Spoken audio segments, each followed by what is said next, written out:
Today our topic of discussion is stochastic process और random process. इसको हम random process भी बोलते हैं और स्टोकेस्टिक प्रोसेस भी बोलते हैं। आप फेमिलियर हो रैंडम वेरिएबल्स क्या होते हैं, ये आप फेमिलियर हो। तो रैंडम वेरिएबल्स जो होते हैं वो ऐसे वेरिएबल्स होते हैं जो सैंपल स्पेस से रियल नंबर्स के सेट में डिफाइन होते हैं। They are defined from sample space of random experiment into set of real numbers. In other words we can say random variable assigns a real number to every outcome of a random experiment, or it associates every outcome of a random experiment to a real number. Now what is stochastic process? यहाँ पर एक term और add हो गई है process. तो random process और stochastic process को हम इस तरह से भी समझ सकते हैं कि random variables observed at different times और विथ रिस्पेक्ट टू टाइम्स। तो ऐसे प्रोसेस को हम बोलते हैं stochastic process. Random variables observed with respect to time, that phenomena is called stochastic process. जैसे हमारे रियल लाइफ में बहुत सारी इवेंट्स होती है आसपास जो रैंडम तो होती है लेकिन टाइम के अकॉर्डिंग अपना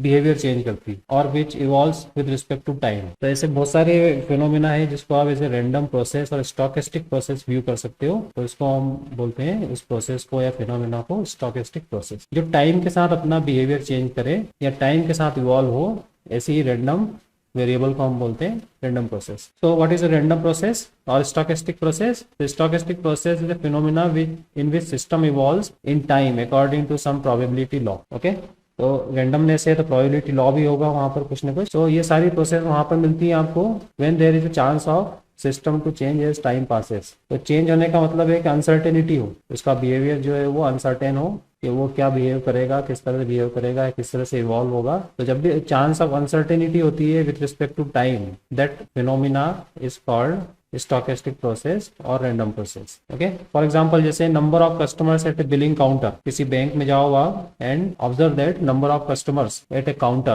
तो बैंक में 4 या 5 काउंटर जो भी होते हैं उन पर नंबर ऑफ कस्टमर्स अगर आप ऑब्जर्व करोगे तो आपको मिलेगा कि अलग अलग टाइम पर आपको कस्टमर्स डिफरेंट कस्टमर्स मिलेंगे, different number of customers. But you can not predict कि किस टाइम पे कितने कस्टमर्स होंगे। हो सकता है किसी मॉर्निंग में 10 o'clock पे ऑब्जर्व करो तो 5 कस्टमर्स हो, किसी और दिन 10 o'clock पे ऑब्जर्व करो तो हो सकता है 10 हो। You can not say, but with respect to time जो है वो नंबर ऑफ कस्टमर्स जो है वो हर टाइम पे अलग अलग होते हैं और कितने होंगे ये कोई नहीं बता सकता। अनसर्टेनिटी होती है वहां पर कि नंबर ऑफ कस्टमर्स आज कितने आएंगे, इस काउंटर पे किसी टाइम पर कितने कस्टमर खड़े होंगे। तो इस तरह से जहाँ अनसर्टेनिटी होती है जिस सिस्टम में विथ रिस्पेक्ट टू टाइम, तो उसको हम बोलते हैं स्टोकेस्टिक प्रोसेस। ओके, और उसमें रैंडमनेस भी होना चाहिए, रैंडमनेस मस्ट है। जैसे मैंने आपको बताया the number of customers at the billing counter eight any time T, voltage across a resistor on an electronic circuit eight any time T. तो किसी भी इलेक्ट्रॉनिक सर्किट पे हंड्रेड्स ऑफ रजिस्टर्स होते हैं, उनमें से कोई एक रजिस्टर को आपने पिक किया तो रैंडमनेस हो गई। ठीक है, any register randomly and measure the voltage across. तो वोल्टेज जो है वो हमेशा एक जैसा नहीं आएगा, जितनी बार उसको आप पिक करोगे वोल्टेज मेजर करोगे थोड़ा बहुत चेंज आएगा, उसमें एक जैसा नहीं आएगा। और सभी रजिस्टर के अक्रॉस वोल्टेज अलग अलग आएगा, डिफरेंट आएगा, बट कितना आएगा ये आप नहीं बता सकते। अनसर्टेनिटी है, वोल्टेज फ्लक्चुएशन जो है वो होता ही है। The probability of accident at a crossing on a day, अगर आप हाईवे पर किसी भी हाईवे पर कोई भी क्रॉसिंग सेलेक्ट कर लो, बहुत सारे क्रॉसिंग्स होते हैं, किसी भी एक क्रॉसिंग पर आप प्रोबेबिलिटी ऑफ एक्सीडेंट अगर देखोगे किसी दिन में तो आपको मालूम पड़ेगा कि प्रोबेबिलिटी बहुत लो भी हो सकती है, बहुत हाई भी हो सकती है। Similarly the price of a stock in stock market at any time T.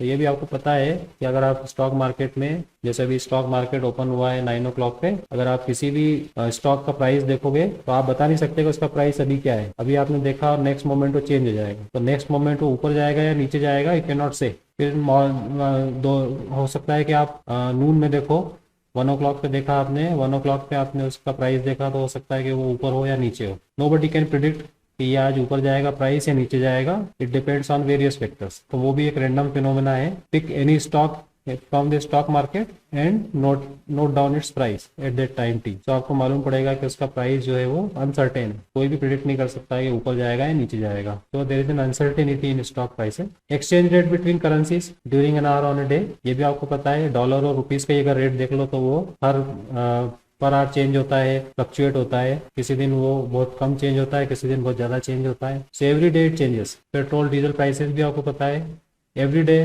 They change, but वो बढ़ेगा या कम होगा ये आप एडवांस में नहीं बता सकते। कि नेक्स्ट डे जो प्राइस है उसका वो क्या होगा, ऊपर जाएगा या नीचे जाएगा। तो वो भी एक रैंडम फिनोमेना है जहाँ अनसर्टेनिटी है, टाइम के रिस्पेक्ट में uncertainty. The number of active calls at terminal during a time interval. तो किसी भी टर्मिनल पर, किसी भी एक्सचेंज में, टेलीफोन एक्सचेंज में, किसी भी टर्मिनल पर नंबर ऑफ एक्टिव कॉल्स कितनी होंगी, नोबडी कैन प्रिडिक्ट। इस टाइम इंटरवल में, हर टाइम इंटरवल में एक्चुअली आपको देखना पड़ेगा कितनी एक्टिव कॉल्स हैं। तो हो सकता है कि during 1 hour, during 10 hour, 10 minutes, 30 minutes, 15 minute, number of calls अगर देखना हो तो अलग अलग इंटरवल में अलग अलग आएगी। हो सकता है कि 10 मिनट्स में आपको नंबर ऑफ कॉल्स 100 है, तो नेक्स्ट 10 मिनट्स में हो सकता है कि 50 हो जाए या 75 हो जाए या उससे ज़्यादा हो जाए। Nobody can predict. डिमांड पर week of a certain commodity, तो आपको पता ही है जैसे वेजिटेबल्स के प्राइसेस हैं, किसी वीक ज्यादा होते हैं, नेक्स्ट वीक उसके प्राइसेस कम हो जाते हैं। बट नोबडी कैन प्रिडिक्ट के आज ये प्राइस है, कल क्या होगा या 2 दिन बाद में क्या होगा, नोबडी कैन प्रिडिक्ट। तो अनसर्टेनिटी जहाँ भी एग्जिस्ट करती है विद रिस्पेक्ट टू टाइम, तो ऐसी रैंडम फिनोमेना को हम बोलते हैं, तो ऐसी फिनोमेना को हम बोलते हैं स्टोकेस्टिक प्रोसेस और रैंडम प्रोसेस। तो हमारे आसपास डेली लाइफ में बहुत सारी ऐसी प्रोसेस होती हैं जिनमें रैंडमनेस होती है और जो टाइम के साथ अपना बिहेवियर चेंज करती है या उसमें अनसर्टेनिटी होती है, उसको हम बोलते हैं कि वो रैंडम फिनोमेना है, स्टोकेस्टिक प्रोसेस। जनरली हमारे आसपास होने वाली इवेंट्स जो होती है वो स्टोकेस्टिक प्रोसेस ही होती है। How to define a stochastic process mathematically? So mathematically you can define stochastic process in this way. This is the notation. A stochastic process is a family और collection of random variables indexed by the parameter t. This parameter t is usually time. Practically it is time. Where t is the parameter set or index set, it is usually time set. And s is the sample space of the random variable x। इस random variable x का ये sample space है। तो ये notation हम use करते हैं XST। This XST is the stochastic process. Okay, और स्टोकेस्टिक वेरिएबल, सिंगल वेरिएबल लेंगे तो स्टोकेस्टिक वेरिएबल। और you can write this as XTS also. तो XT जो है यहाँ पर इंडेक्स सेट है, तो t इक्वल टू 0 अगर ले रहे हो तो t इक्वल टू 0 पे इस तरह से होगा। ये एक रैंडम वेरिएबल हो गया t इक्वल टू 0 पर। This is one random variable assuming different states. t equal to 1 पर अगर आप लोगे तो ये दूसरा रैंडम वेरिएबल हो गया। तो इस तरह से कलेक्शन है ये रैंडम वेरिएबल का, एंड सो ऑन। तो इसको आप इस तरह से लिखो या इस तरह से लिखो, दोनों एक ही चीज है। मोस्ट कॉमन जो नोटेशन है वो ये है XST।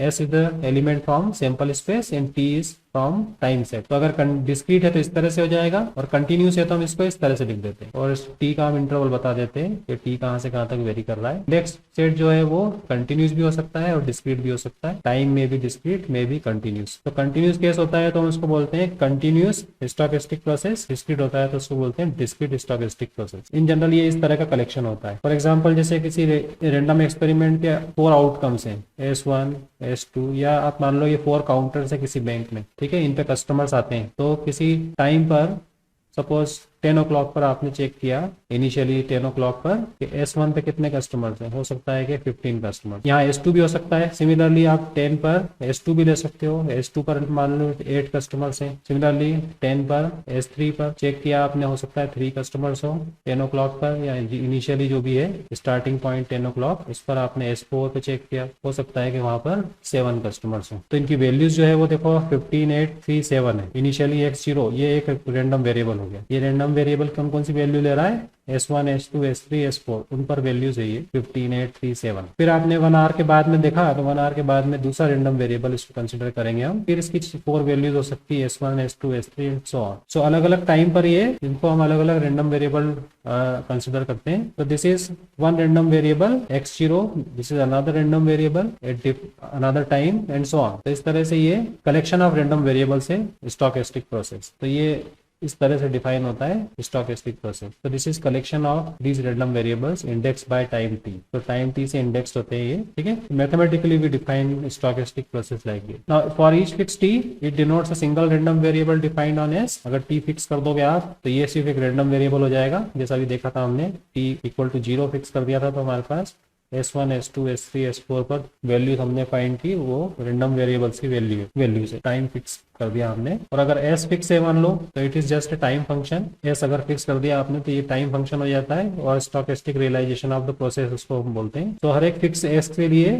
It is a realisation of the process. For example जैसे पॉइजन प्रोसेस, पॉइजन डिस्ट्रीब्यूशन आपको पता है क्या होता है। Poisson distribution means probability that X equal to R, जिसका प्रोबेबिलिटी मास फंक्शन ये होता है e to the power minus lambda lambda to the power R divided by R. ये आपको जब इस तरह से लिखते हो तो ये होता है Poisson distribution. It gives the probability of random variable assuming value r. तो इसमें टाइम का कोई रोल नहीं है, there is no role of time. Okay, so यहाँ पर ये रैंडम वेरिएबल है, ये रैंडम वेरिएबल की प्रोबेबिलिटी है। बट अगर टाइम का रोल हो जाए इसमें, if I write x t equal to r e to the power minus lambda T to the power R divided by R. Now you can see this Poisson distribution is observed at different times, t equal to 1, 0, t equal to 0, t equal to 1 and so on, discrete और continuous। अब जो यहाँ पर probability आएंगी वो time के respect में आएंगी। t equal to 0 पे कुछ और होगी, t equal to 1 पे कुछ और होगी, t equal to 2 पे कुछ और होगी। फॉर एग्जाम्पल जैसे ये लिखा है t equal to 2 minutes, suppose 2 minutes पर 4 की वैल्यू क्या है, what is the probability that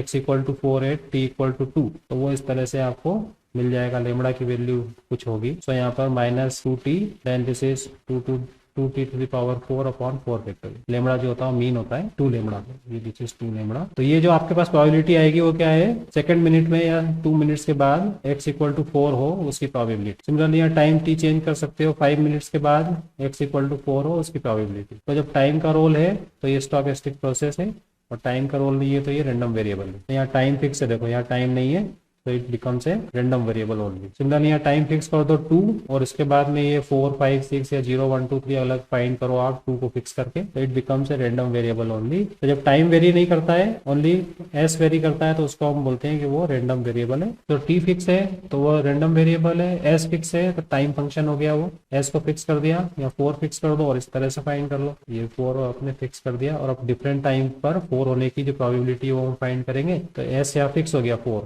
e to the power minus जो भी है 2t lambda t to the power 4 divided by 4।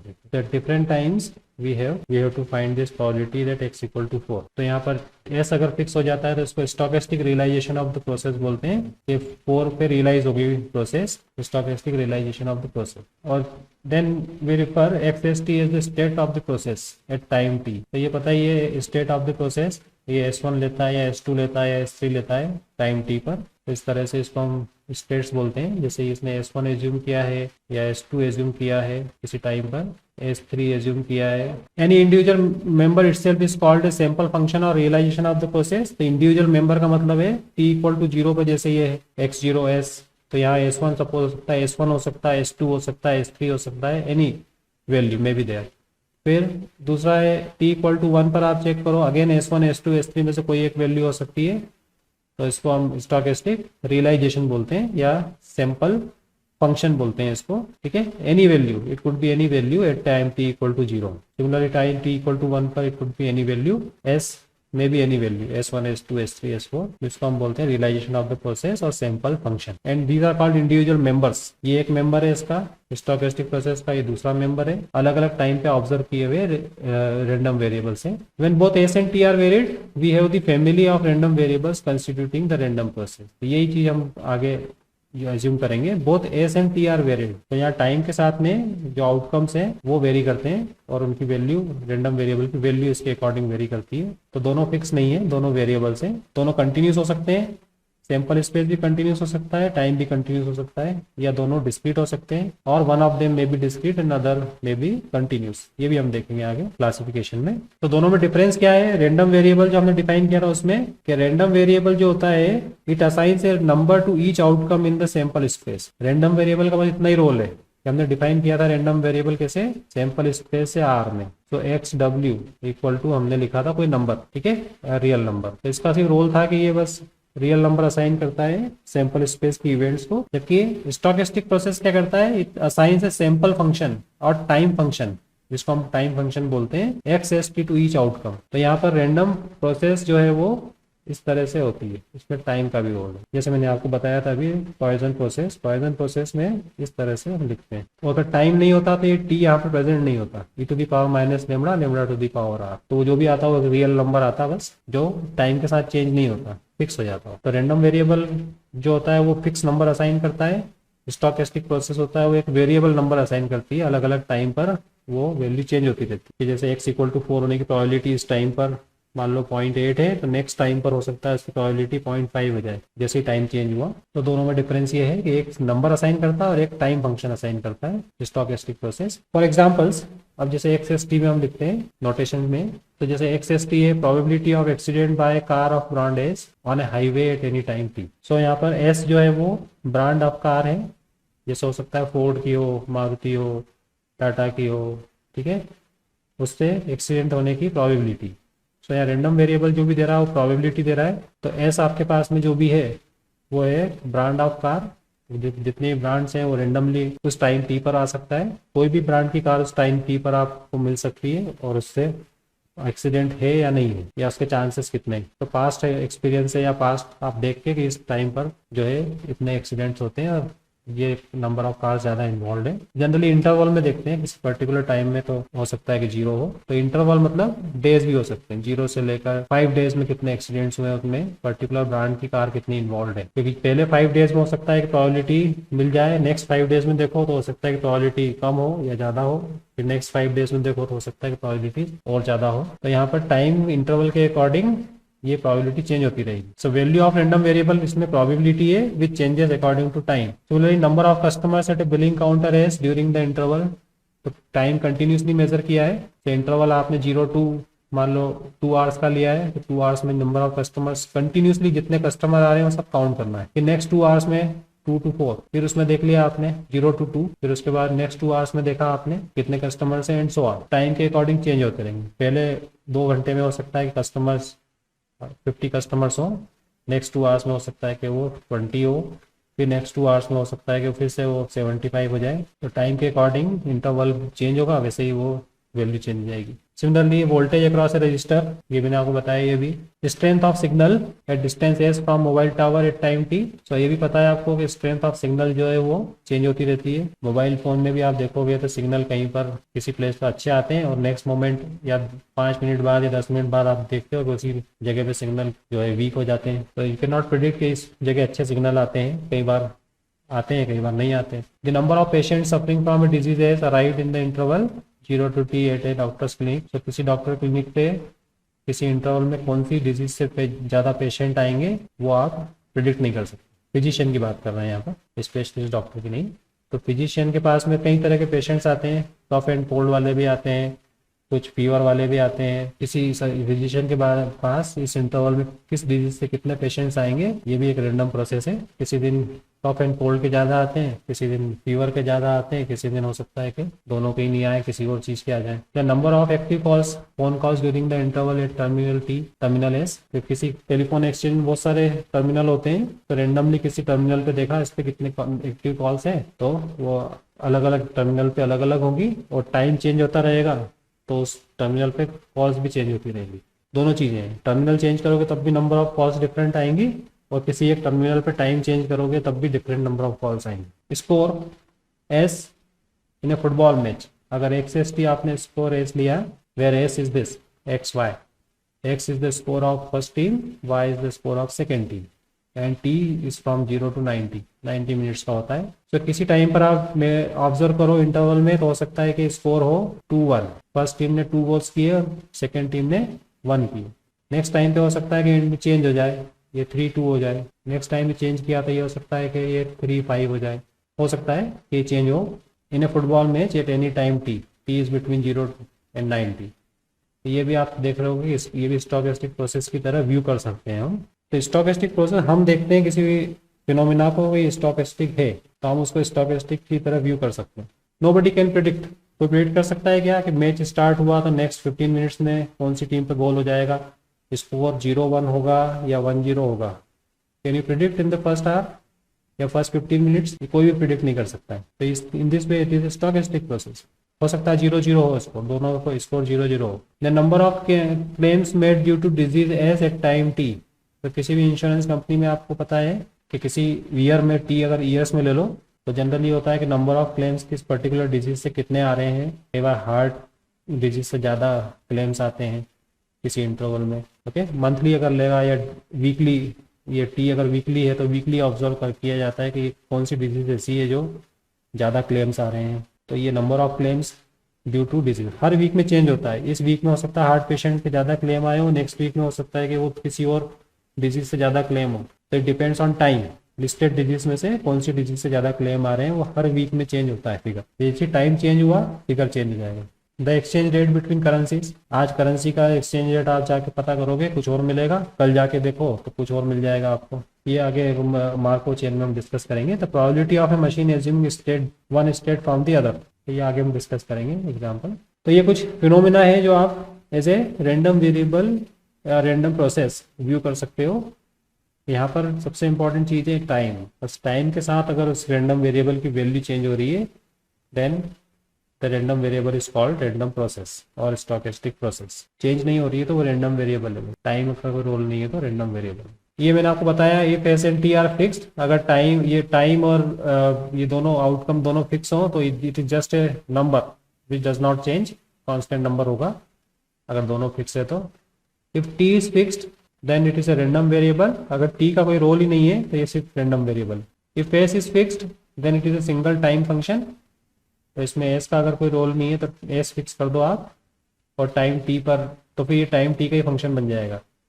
That means S observe at different times. If S and T are variables, ये हमारे काम का है, then X S T is a collection of random variables that are time functions, और इसी को हम बोलते हैं स्टोकेस्टिक प्रोसेस जब एक्स एस एंड टी दोनों वेरी करते हैं तो। कई बार नोटेशन में हम एस को रिमूव कर देते हैं। अगर रैंडम एक्सपेरिमेंट आपको पता है then you can eliminate this s और simply you can write x t और एक्स टी, ये नोटेशन आप यूज कर सकते हो। दोनों चीजें रैंडम प्रोसेस और स्टोकेस्टिक प्रोसेस को डिनोट कर रही है, बहुत डिनोट दी रैंडम प्रोसेस और स्टोकेस्टिक प्रोसेस। तो इतना ये कॉम्प्लिकेटेड लिखने की प्लेस पर हम ये भी लिखते हैं कई बार notation. And one more notation, अगर टी डिस्क्रीट है, टाइम डिस्क्रीट है 1 2 3, जैसे 0 1 2 3 अगर आप ले रहे हो तो उस केस में उसको रैंडम प्रोसेस को हम रैंडम सीक्वेंस बोलते हैं।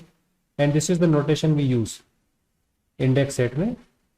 और अगर ये कंटिन्यूस है टाइम तो ये नोटेशन यूज करते हैं। तो ये नोटेशन जनरली आप ये अंडरस्टूड है कि यहाँ टी टाइम कंटिन्यूस है, तो टाइम कंटिन्यूस है 0 to इन्फिनिटी में, और यहाँ पर अगर टाइम डिस्क्रीट है तो उसको हम इस तरह से डिनोट कर दें एन 0 1 2 3 एंड सो ऑन। सो ये भी कई बार नोटेशन आपको किसी डिस्कशन में बुक में या नोट्स में मिलेंगे, तो उसमें कोई मैटर नहीं है। अगर आप ये नोटेशन भी यूज करते हो तो कोई प्रॉब्लम नहीं है, बस यहाँ ये क्लियर होना चाहिए कि टी डिस्क्रीट है या कंटिन्यूस है। सिमिलरली ये वाला नोटेशन यूज कर रहे हो तब भी आपको बताना होगा कि टी कंटिन्यूस है या डिस्क्रीट है। अगर वो मेंशन किया है तो कोई भी नोटेशन यूज करो आप, इट डजंट मैटर। कंटिन्यूस है तो एक्सटीएम यूज करेंगे, ठीक है। The values assumed by the random variables are called states in the set of all possible values of X T is called state space. तो यहाँ पर जो वैल्यूज है वो बताया आपको स्टेट स्पेस, तो ये रैंडम वेरिएबल का जो सेट है उसको हम स्टेट स्पेस बोलते हैं, जिसमें आउटकम्स होते हैं। When both S and T are varied we have the family of random variables constituting the random process. ये मैंने आपको बता ही दिया कि एस एंड टी वेरिएबल है तो रैंडम प्रोसेस बनेगी। Now classification of stochastic processes, so depending on the nature of S and T, sample space and the index set, दोनों के नेचर पे डिपेंड करता है इनका क्लासिफिकेशन। अब ये दोनों क्या है, कंटिन्यूस भी हो सकते हैं, और ये डिस्क्रीट हो ये कंटिन्यूस हो, या ये डिस्क्रीट हो ये कंटिन्यूस हो एस, और दोनों कंटिन्यूस हो। So there are 4 types of stochastic processes depending on the nature of sample space and time. तो फर्स्ट है when S and T both are discrete. अगर एस एंड टी दोनों डिस्क्रीट है तो इसको हम बोलते हैं discrete random sequence. Sequence word use किया है हमने और डिस्क्रीट वर्ड यूज किया है। सीक्वेंस वर्ड हमने यूज किया है टी के लिए, डिस्क्रीट हमने यूज किया है एस के लिए। The number of customers is billing counter S at time T. तो नंबर ऑफ कस्टमर्स आप चेक करोगे, बिलिंग काउंटर भी आपको पता है किसी भी ऑर्गेनाइजेशन में बिलिंग काउंटर ज्यादा से ज्यादा 4 होते हैं या 5 होते हैं, इससे ज्यादा नहीं होंगे। बैंक में जाओगे तो बैंक में भी काउंटर्स आपको 4 और 5 काउंटर्स मिलते हैं। टाइम टी अगर डिस्क्रीट है 10 o'clock 11 o'clock 12 o'clock, तो ये डिस्क्रीट रैंडम सीक्वेंस हो जाएगा। Continuous random sequence when T is discrete and s is continuous. So s अगर कंटिन्यूस है और टी डिस्क्रीट है, जैसे ये लिया number of accident between the distance 0 to s at any time t. So हो सकता है कि 9 o'clock पर आप मेजर करना चाहते हो कि ये 0 से लेकर कोई भी डिस्टेंस आपने लिया है 5 किलोमीटर्स, इसके बीच में सुबह 9 बजे कितने एक्सीडेंट होते हैं, 10 बजे कितने होते हैं, इस तरह से अगर आप मेजर करो तो वो कंटिन्यूस रैंडम सीक्वेंस बनेगा, क्योंकि डिस्टेंस कंटिन्यूसली मेजर कर रहे हैं। 5 किलोमीटर्स ले लिया आपने तक के डिस्टेंस में, तो 5 किलोमीटर्स तक के डिस्टेंस में किसी भी पॉइंट पर एक्सीडेंट होगा उसको आप कंसिडर करोगे, तो वो हो गया continuous okay, continuous random sequence. Then discrete random process, when T is continuous, time अगर कंटिन्यूसली मेजर कर रहे हो तो प्रोसेस बन जाएगा फिर। Number of customers at a billing counter S in the interval 0 to t, जैसे आपने 10 to 12, 10 से लेकर 12 बजे के बीच में किसी काउंटर पर कितने कस्टमर्स आते हैं, तो जो भी कस्टमर 10 to 12 के बीच में आएंगे उन सबको काउंट करेंगे हम, ठीक है। तो वो सारे नंबर ऑफ कस्टमर्स जो भी है वो सारे काउंट होंगे। सो कंटिन्यूसली वेरी करेगा टाइम यहाँ पर। देन कंटिन्यूस रैंडम प्रोसेस, जब दोनों ही एस और टी दोनों ही वेरी करें, जैसे the strength of mobile signal in a moving car eight distance S in the interval 0 to t, ठीक है। तो 0 से लेकर 5 किलोमीटर के बीच में अगर मूव करते हो आप कार, स्टार्ट करने से लेकर 5 किलोमीटर कंप्लीट करने तक, तो डिफरेंट जैसे जैसे कार मूव करेगी वैसे वैसे सिग्नल की स्ट्रेंथ आपको चेंज होती हुई मिलेगी, कभी ज़्यादा कभी कम, ठीक है। टाइम भी कंटिन्यूसली वेरी करेगा, जितने भी टाइम में वो 5 किलोमीटर डिस्टेंस जो है वो कंप्लीट करती है। तो इन दिस वे ये एस और टी दोनों कंटिन्यूस हो सकते हैं, तो इसको हम कंटिन्यूस रैंडम प्रोसेस बोलते हैं। तो यहाँ पर डिस्क्रीट और कंटिन्यूस वर्ड जो है वो it is use to refer the nature of S, sample space का नेचर रिफर करने के लिए हमने यूज किया है। And the sequence and process, ये हमने वर्ड यूज किया है टाइम टी के लिए। टी डिस्क्रीट हुआ तो सीक्वेंस, कंटिन्यूस हुआ तो process. Depending on nature of S and T we have these 4 types of stochastic processes और रैंडम प्रोसेसेस, ठीक है। Then average values of stochastic processes, तो एवरेज वैल्यूज जो है वो बहुत इंपॉर्टेंट होती है, क्योंकि एवरेज वैल्यू हम क्यों फाइंड करते हैं, एवरेज वैल्यूज का मतलब है mean, standard deviation, variance, correlation and so on. तो यहाँ पर स्टोकेस्टिक प्रोसेस का एवरेज वैल्यू फाइंड करना जरूरी है, बिकॉज नोबडी कैन प्रिडिक्ट कि ये इसकी वैल्यू क्या होगी रैंडम वेरिएबल की टाइम के रिस्पेक्ट में। तो इसीलिए हम क्या स्पेसिफाई करते हैं, एवरेज वैल्यू। सबसे पहले जो मीन होता है वो होता है expected value of any typical member of the process, that means expected value of the random variable. तो यहाँ टाइम टी को ऐसे कांस्टेंट ट्रीट करते हैं हम, जब भी हम मीन फाइंड करेंगे तो ये जो भी फंक्शन आएगा टाइम का फंक्शन आएगा। जैसे मीन जो है वो टाइम का फंक्शन होगा, एवरेज वैल्यू जो है वो डिपेंड्स ऑन टाइम, जैसे टाइम चेंज हुआ वैसे एवरेज वैल्यू चेंज हो जाएगी। जैसे 10 to 12 में हो सकता है कि एवरेज नंबर ऑफ कस्टमर्स हो 50, नेक्स्ट आपने टाइम चेंज किया 2 घंटे का, नेक्स्ट 2 घंटे में एवरेज कस्टमर्स हो सकता है 30 हो। तो एवरेज कस्टमर्स जो है वो अलग अलग टाइम पर अलग अलग होंगे। तो मीन जब भी फाइंड करेंगे हम वो with respect to random variable find करेंगे वो हम, और वो जो वैल्यू आएगी that value will be function of T. जैसे हम पॉइजन प्रोसेस का मीन फाइंड करते हैं, अगर पॉइजन प्रोसेस मैंने आपको बताया था e to the power minus lambda T to the power r divided by r, ये होती है पॉइजन प्रोसेस, जिसमें प्रोबेबिलिटी आपको मिलती है विद रिस्पेक्ट टू टाइम। इसका अगर मीन फाइंड करते हैं हम expected value of this X T Poisson process की, तो वो आती है लेमड़ा टी।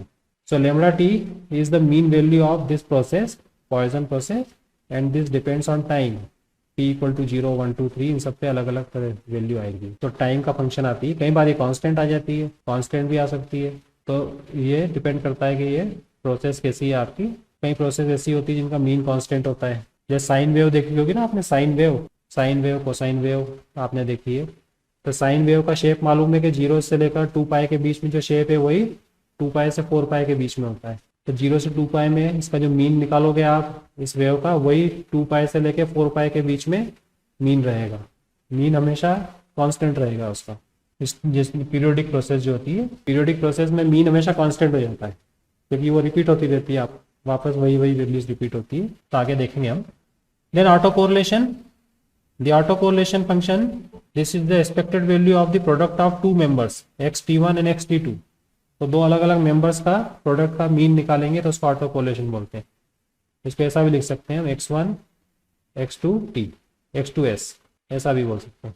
तो x1s एंड x2s दोनों का mean, that is called the autocorrelation function और ऑटो कोरिलेशन। ये जरूरी है आगे वेरिएंस फाइंड करने के लिए। So autocovariance is defined like this, just like covariance of x y आपको पता है कैसे डिफाइंड होता है। This is expected value of x minus x bar and y minus Y bar, इस प्रोडक्ट का एक्सपेक्टेड वैल्यू होती है। उसी तरह यहाँ पर हमने अगर ऑटो कोवेरियंस फाइंड किया है, नोटेशन ये है, और इसके लिए x minus mean of x, then x2 minus mean of x2, x1 minus mean of x1, x2 minus mean of x2। And then we simplify this and we get this value. तो ये होता है autocovariance, expected value of this product x minus x bar and y minus Y bar. Then correlation, the correlation is defined like this, just like the definition, covariance of x y divided by variance of x and variance of y. So यहाँ पर ये auto covariance becomes variance when we take these two equal. ये दोनों member अगर same ले लें हम, x1 minus x1 बार, x1 minus x1 बार, तो ये हो जाता है variance. It becomes variance. So variance of x1, variance of x2 और covariance of x1 x2, उसी तरह की डेफिनेशन। तो ये जो है average values of stochastic process हैं, जो इनकी टर्म में हम स्टोकेस्टिक प्रोसेस को डील करते हैं या डिस्कस करते हैं। So this is introduction of stochastic processes. Thank you very much.